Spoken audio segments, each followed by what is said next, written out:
Saludos, estimados alumnos y alumnas. En esta ocasión vamos a revisar el tema la personalidad como sistema. Tendremos por objetivo adquirir una visión sistémica e integrada de la personalidad, así como de los diferentes niveles de análisis de la misma, como una introducción al estudio de los dominios de conocimiento de la naturaleza humana.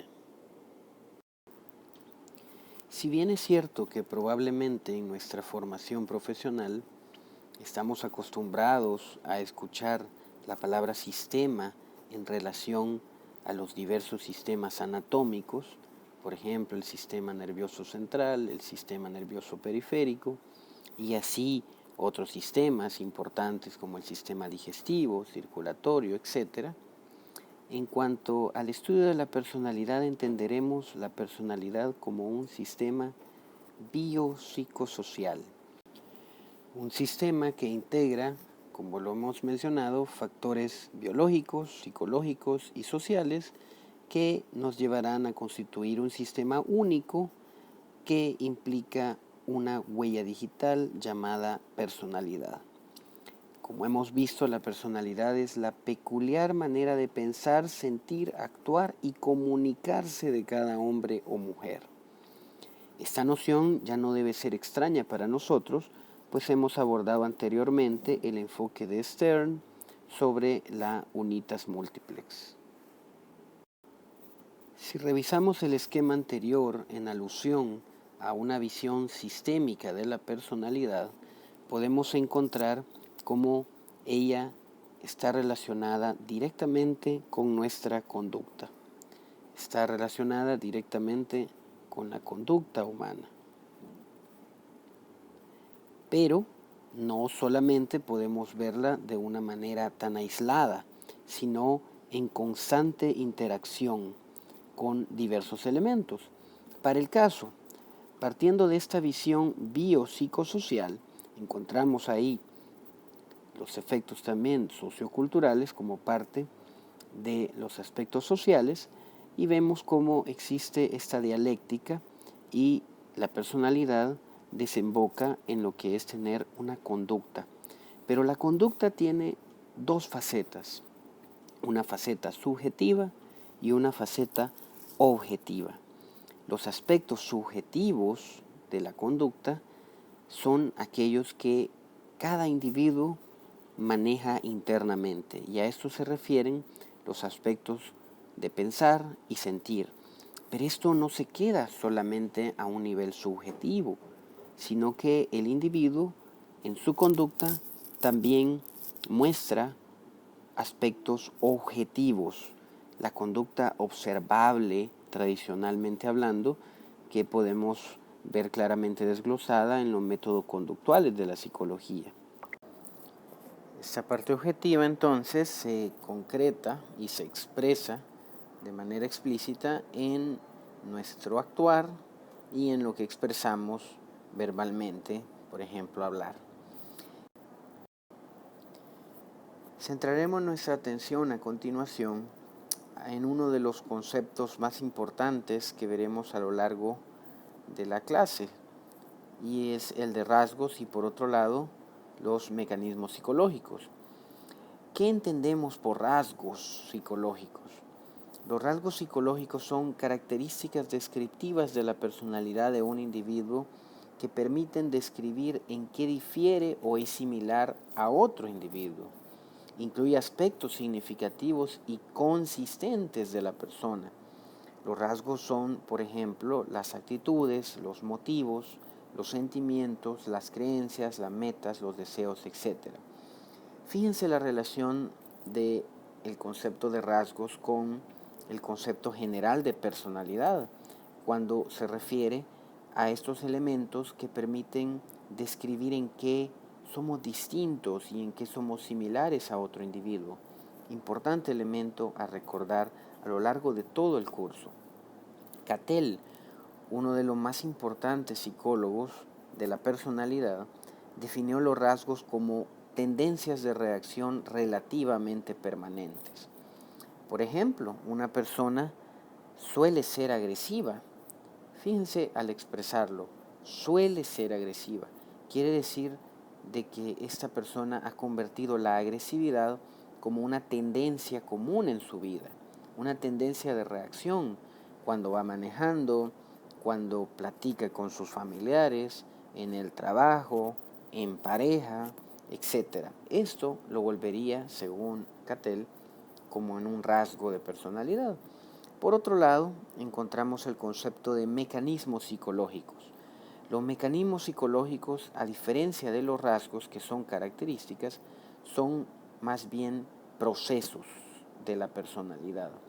Procesos de la personalidad que estarían directamente relacionados con la forma en que el individuo procesa, codifica, almacena y recupera la información. Un ejemplo de mecanismos psicológicos que veremos posteriormente en el curso son los mecanismos de defensa que plantea toda la teoría del psicoanálisis, donde ya no basta con un rasgo, sino más bien un conjunto de rasgos, un conjunto de códigos y una manera también más compleja de expresarlos que, insisto, veremos posteriormente. Es importante señalar algunas consideraciones al respecto de estos conceptos, de ambos conceptos, tanto los rasgos como los mecanismos psicológicos. Es importante aclarar que los rasgos siempre tienden a estar organizados y ser duraderos a lo largo del tiempo y las situaciones en lo que entenderíamos como una personalidad normal. Hay que aclarar este punto y tenerlo muy en cuenta. Una personalidad normal implicaría que los rasgos deben de ser coherentes entre sí. ¿A qué nos referimos con ello? Por ejemplo, un individuo que tiene un rol específico en la sociedad, para el caso, un funcionario, una persona con notoriedad pública, un individuo con ciertas conductas asociadas a el estatus, al rol que tiene, no va de un día para otro a tener conductas que son incoherentes, por ejemplo, con su rol. Y esto le generaría un desequilibrio en los diferentes aspectos de su vida, que lo podría llevar incluso a el colapso de su personalidad, entendido en términos normales. Los rasgos y procesos psicológicos son, por lo tanto, muy estables a lo largo del tiempo, especialmente en la edad adulta. Ustedes recordarán la teoría de Erik Erikson en psicología del desarrollo, por ejemplo, del adulto, cuando el adolescente se encuentra en la búsqueda, en la crisis de identidad versus confusión de identidad. En esa fase es relativamente esperado, como ustedes recordarán en la teoría, encontrar ciertas fluctuaciones en la conducta. Sin embargo, en términos de una personalidad, insisto, normal, se entiende que los rasgos deberán ser consistentes a lo largo de las distintas situaciones. Un padre de familia, por ejemplo, un profesional, se espera cierta coherencia, se espera cierta consistencia a lo largo de las distintas situaciones de su vida para poder funcionar, para poder, insisto, funcionar y adaptarse a su entorno, tal y como el concepto de personalidad lo plantea. Como mencionaba anteriormente, los rasgos y procesos psicológicos influyen en cómo el individuo interacciona y se adapta al medio ambiente, mediante procesos como la percepción, selección, evocación y la manipulación de las situaciones. Poníamos a manera de ejemplo un sujeto agresivo, un sujeto cuya tendencia permanente de actuación es la agresividad. Por ejemplo, un individuo agresivo, su conducta va a influir en cómo el individuo interacciona y se adapta al ambiente. Pongamos para el caso una trabazón, ¿verdad? Un congestionamiento de tránsito. Un individuo con un perfil de agresividad tenderá a percibir el congestionamiento de tráfico como muy hostil, como muy agresivo, casi como una batalla. Y seleccionará un estilo de conducta también agresivo, un estilo de conducta probablemente temerario, porque evoca recuerdos de experiencias previas donde él aprendió de que esa era la manera correcta de actuar y tenderá a manipular las situaciones de tal manera que la agresividad se volverá una proyección de su personalidad. Empezará a manejar probablemente de forma temeraria, empezará a insultar, empezará a gritar, empezará a poner en riesgo muchas veces tanto su vehículo como a las personas que lo rodean y tenderá a, ¿por qué no?, a empezar a contagiar con su agresividad el ambiente. Pasemos ahora a revisar otro elemento muy importante de la personalidad y son sus distintos niveles de análisis. Clockhorn y Murray desde 1948 resumieron 3 niveles de análisis de la personalidad que afirman que todo ser humano comparte, que todo ser humano es. Y estos son muy simples y a la vez muy interesantes. Ellos plantean que cada uno de nosotros, la personalidad que poseemos, es por una parte como la de todos los demás, y esto implica el nivel de naturaleza humana. Por otro lado, como algunos otros, esto implica el nivel de grupo, y finalmente, en un nivel más específico, como ningún otro, el nivel de unicidad individual. Revisemos estos distintos niveles de una manera más detallada. El primer nivel de naturaleza humana se refiere a la forma en la que todos somos iguales. Por ejemplo, el deseo de no sentirnos solos, el deseo de pertenecer a un grupo social, la necesidad de contar con un lenguaje para expresarnos, etc., nos hace, por una parte, iguales entre todos los seres humanos. Este nivel es importante analizarlo en función de aspectos también biológicos. Recordemos que antes de ser de una raza específica o antes del hecho de ser de una cultura específica, somos seres humanos. Y esto es muy importante tenerlo claro, ya que hay ciertos aspectos anatómicos que nos hacen únicos y nos hacen miembros de la especie humana. Pero por otro lado, siguiendo con los niveles, nos encontramos con el segundo nivel de diferencias individuales y de grupo. Y este nivel se refiere a la forma en que somos iguales a algunas personas, pero diferentes. Por ejemplo, la diferencia entre géneros, las culturas, etc. Es también común observar cómo ciertas personas extrovertidas convergen en un tipo de actividad. Los que les gustan las fiestas, por ejemplo, o los que les gustan los deportes extremos.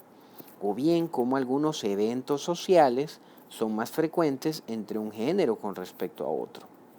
Si bien es cierto, ciertos deportes como el fútbol han acaparado cada vez más la atención de tanto mujeres como hombres, sigue siendo, al menos en nuestra sociedad, una actividad más frecuente en el género masculino, ¿verdad?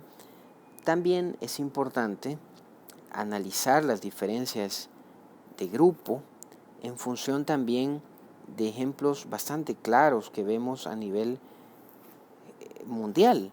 Por ejemplo, las nacionalidades. Los individuos de nacionalidad argentina tendrán características muy diferenciadas con respecto a otros individuos, inclusive latinoamericanos. Y uno de ellos es, por ejemplo, el rasgo del acento tan característico que los ciudadanos argentinos poseen.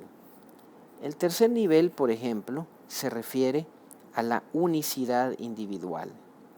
Este último y tercer nivel implica que somos diferentes a cualquier otra persona.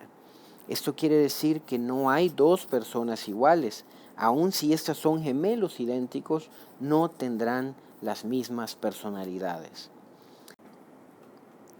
Por favor, no olviden estos 3 simples niveles de análisis de la personalidad tienen mucha importancia en todo el análisis de la personalidad en las distintas áreas de la psicología. A nivel clínico, estos son aspectos muy importantes. A nivel escolar, el aspecto de pertenecer a un grupo, a una etnia particular, también tiene un énfasis y un impacto muy alto en cuanto a sus procesos de aprendizaje. Y no olvidemos, pues, particularmente nuestra unicidad.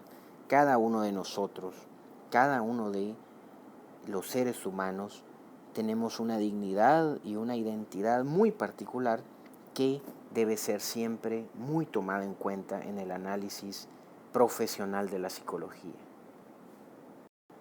Adentrándonos en este análisis de la psicología, en este análisis de la personalidad, hay que tener algunas consideraciones en el estudio de la misma. Es debatido, por ejemplo, en la comunidad científica si los individuos deben de ser estudiados de forma nomotética, es decir, si los sujetos debemos de ser comparados unos con otros a nivel estadístico con respecto a grupos.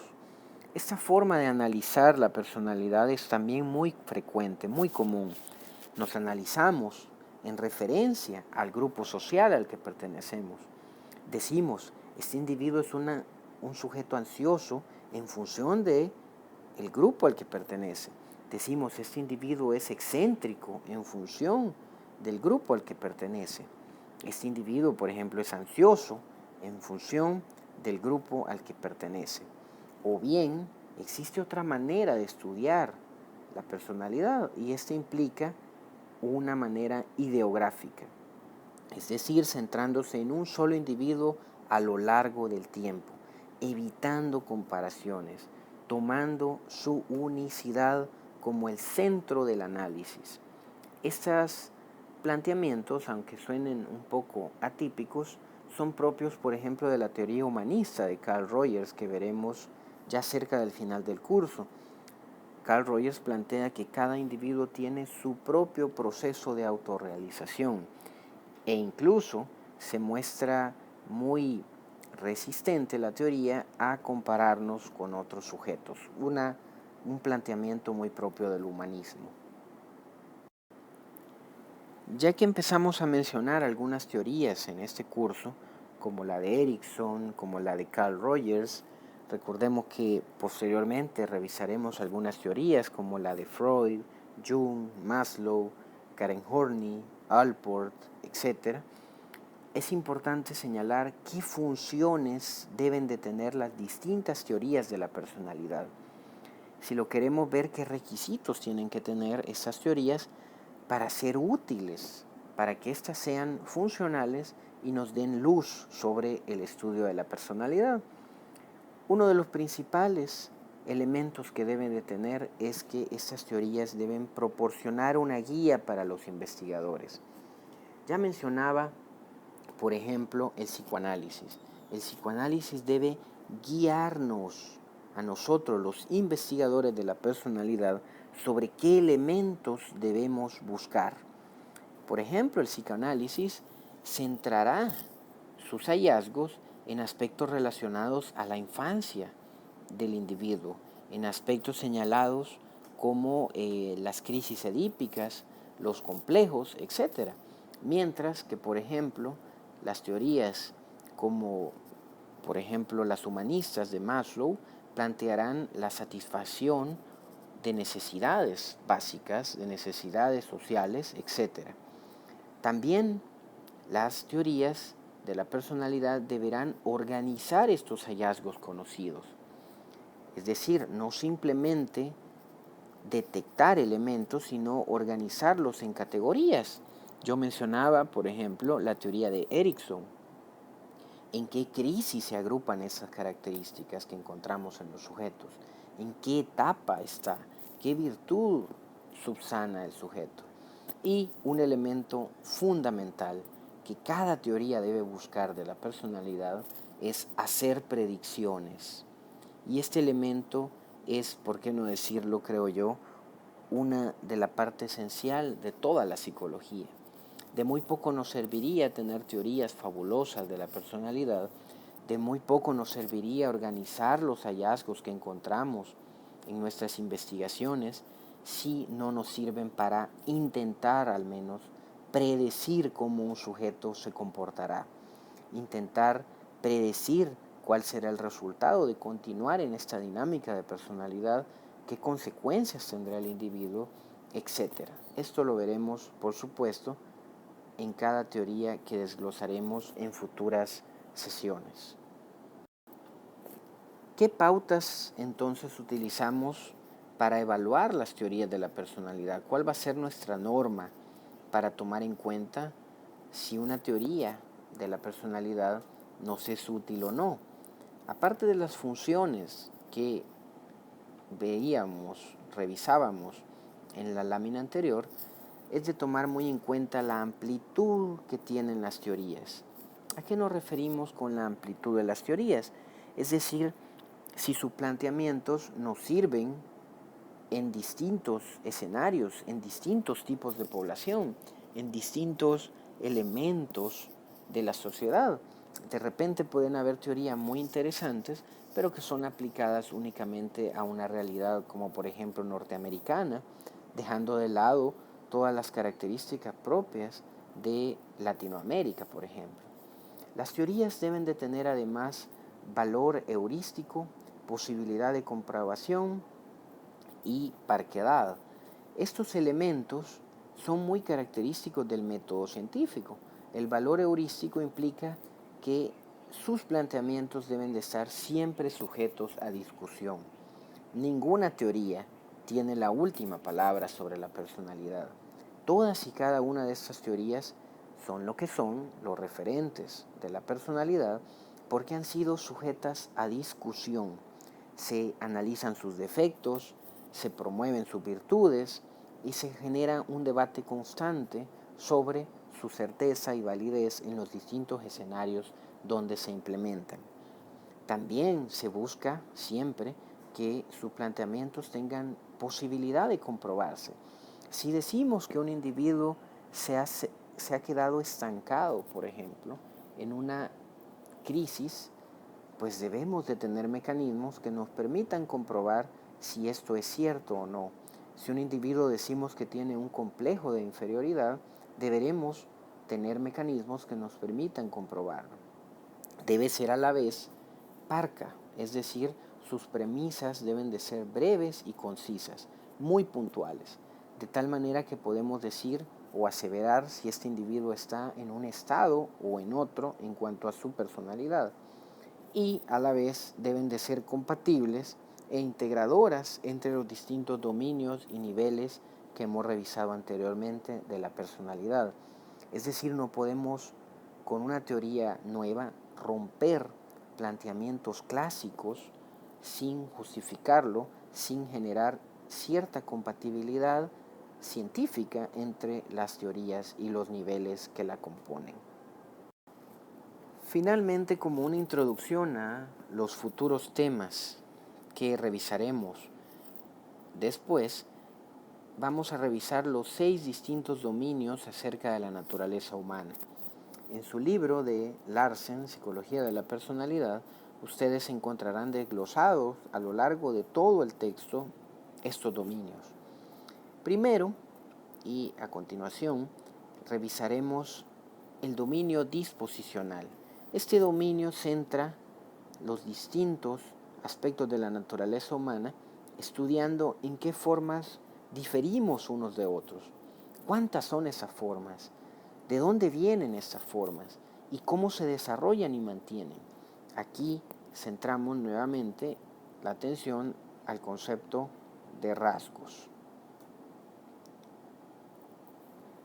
También posteriormente, después del dominio disposicional, revisaremos el dominio biológico. Aquí nos centraremos en la genética, la psicofisiología, el evolucionismo, como estos son los elementos bases de las características biológicas que permiten los comportamientos, los pensamientos y las emociones. Nos centraremos, por lo tanto, en la herencia, en el temperamento y en aspectos relacionados con la evolución. Luego revisaremos el dominio intrapsíquico. Aquí nos centraremos en el psicoanálisis, el inconsciente, la motivación y las pulsiones de vida, como son el eros, el tánatos, la libido, etc. Posteriormente revisaremos el dominio cognoscitivo experimental, donde trataremos de analizar la subjetividad, las metas perseguidas y las emociones que cada individuo experimenta, tratando de tener un enfoque científico experimental. El dominio social y cultural, o dominio sociocultural como se le conoce, implica cómo la personalidad afecta y está afectada por el contexto cultural y social en el que se desenvuelve. El origen, la etnia, los aspectos de subgrupos sociales son de especial interés en este dominio.